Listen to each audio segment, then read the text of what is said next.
What's going on, Bulls fans? I'm back with another update video on free agency. This one is not really related to any Bulls particular target, so just keep that in mind if you guys have any questions. So Bradley Beal has decided to opt out of his deal with the Washington Wizards, becoming an unrestricted free agent. Now, what that means for his free agency, possibly leaving Washington, well, everything's pointing towards Bradley Beal re-signing on a 4 to 5 year deal with the Washington Wizards to get more money. Seems like he's really invested in staying with the Washington Wizards. So not anything majorly going on there with free agency. Now, on the other end of things, we do have James Harden, who has now opted out of his contract with the Philadelphia 76ers.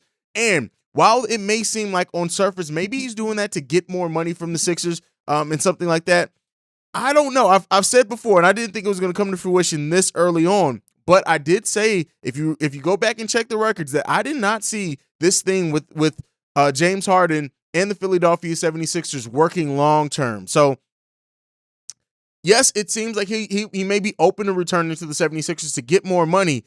I don't think that this is necessarily going to happen right now. I really don't think so. I don't. Now, it has been said that, he can re-sign with the Sixers. He can save them some cap flexibility, right?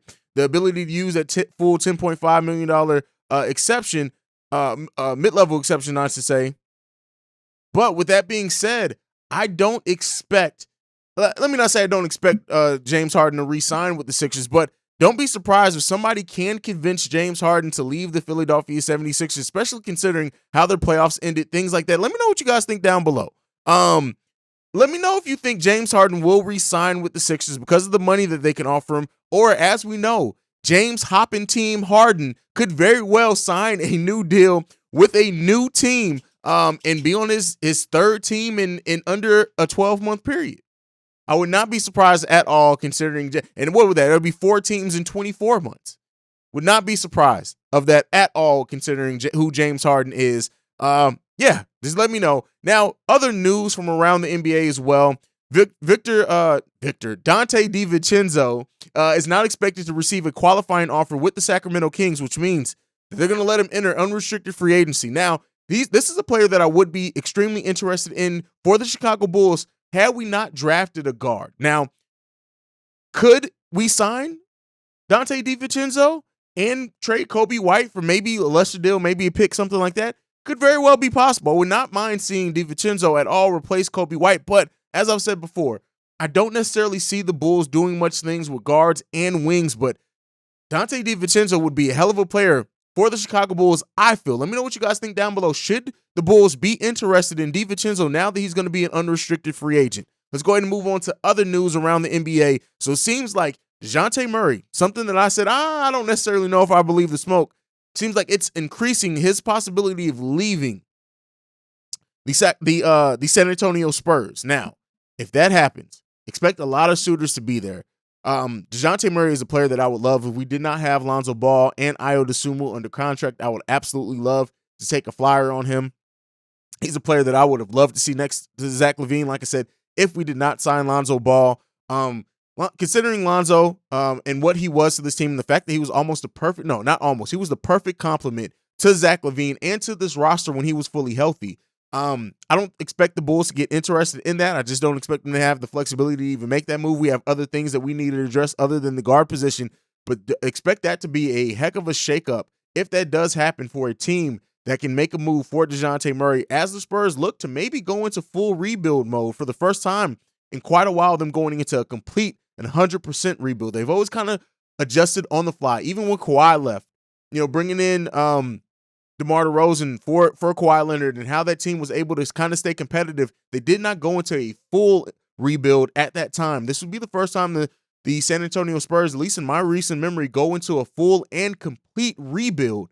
So we'll see what happens with that. Now, also, update, a player that I would be highly interested in coming back to the Chicago Bulls, and a former Bull and an NBA champion, Bobby Portis, has opted out of his deal with the Milwaukee Bucks. So what does that mean? Could mean a lot, could mean a little, could mean nothing. Probably means nothing, right? Probably means nothing. He's probably going to re-sign there for more money, I would think. But if he's truly on the market, his contract would have been $4.6 million. If he's truly on the market, I've said it before, as much as I've loved Hartenstein, I love him a lot. I still think that Bobby Portis, I know he's not necessarily the defender, he's not the rim protector, all this. I would love to have Bobby Portis coming off the Chicago Bulls bench, being able to play next to Vooch, play next to Patrick Williams. I just love his versatility. I love his energy. We say we need dogs on this team. He honestly should have never left. Now, again, I'm not of some Bulls fans' mind. You should have never traded him. He did not accept the contract extension that the Bulls did offer him, so they had to do something. So with that being said, I would love to see him come back to the Chicago Bulls. I would absolutely and 100% love to see Bobby Portis back in the Chicago Bulls uniform, but we'll see what happens with that. But that is it as far as updates from around the NBA. I just dropped a video like 10 minutes ago by the time you guys are seeing this. So, it is what it is, but we'll keep giving updates, keep updating things around here. Make sure you're tuned in. Hit that notification button as well if you want to be locked in for everything that we do. And if you're on the podcast side, make sure you're also subscribed and you get those notifications as well anytime a new episode drops. Thank you for tuning in to Chicago Bulls Central. I'm the host, Haize. You can follow me personally at CEO Haize, at CEO Haize. But more importantly, you can follow the show at Bulls Central Pod. You can send us any feedback, questions, comments, concerns, bullcentralpod@gmail.com. And lastly, if you want to leave a text and or voicemail, the number to do so, 773-270-2799. Thank you so much for tuning in to Chicago Bulls Central. Like I like to end every episode on, go Bulls. Love you guys. Peace, y'all. This has been a presentation of the Break Media.